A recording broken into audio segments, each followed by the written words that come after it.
Hi, I'm Brad Ruth. I'm the student representative for the Manufacturing Academy and the president of the Manufacturing Club. I'm here today to show you the progress that we've made on our boat for the Solar Regatta. I hope that you find our progress and our success just as helpful and inspirational as we do. Our students are hard at work at getting this done. I think we have a total of 4 students now working on the boat.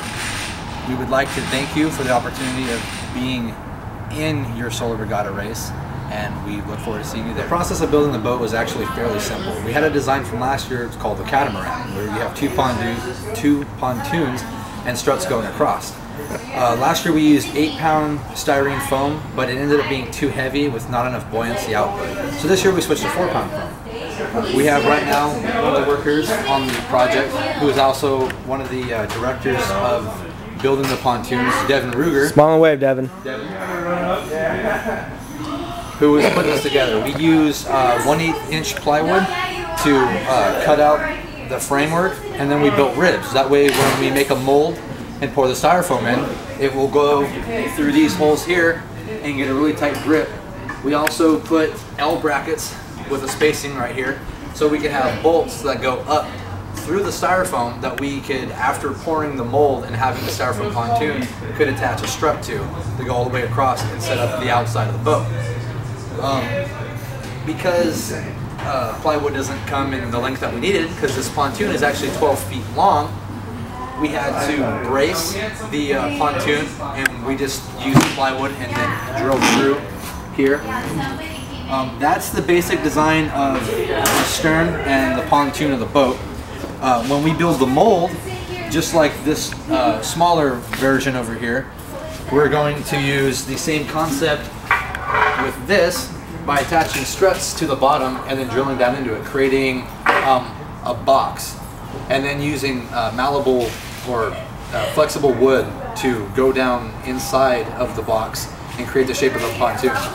That allows us to then pour the styrofoam throughout the bottom of the mold and create a pontoon.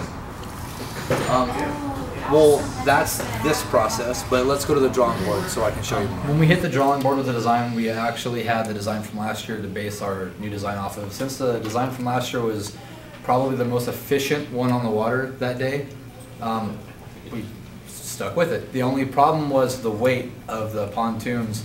I think the estimated weight of the boat was about 800 pounds, so we are going to use 4-pound styrene this year to lighten it up. The basic design was, like I said, like a catamaran. You saw the construction of the 2 pontoons. So this represents the pontoons. We have an outboard motor, trolling motor that we're going to use this year. Well, we're also going to try to come up with a different solution of maybe using gears like a bicycle chain and like a clutch system to see if we can do a different motor like that. Basically, after we have the pontoons, we use aluminum struts and drill holes to that, tap them, and bolt down the struts to create a platform. And those go all the way down the boat. I think we're going to have 5 this year.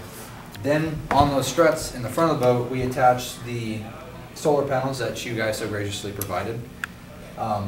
Those go towards the front of the boat to distribute the weight, because we also have the battery that's going to be located in the center of the boat, and then there's the driver who sits in the back of the boat. We use 3/8 inch or 1/2 inch plywood, slap it up with some marine sealant, and then that's where we put the steering unit. If we use a trolling motor, that's not a fault, but we'll put the platform down, and then that's when we'll start putting the driver's seat, the steering, and then all the setup to that, the switches and such. When we went to design the pontoon, we thought that we would go thinner than last year and taller to give it the sense of coming out of the water, but also being enough into the water that the wind doesn't affect it like it did some of the boats last year. So we went, I think, 15.5 inches across and 16 to 18 inches in length.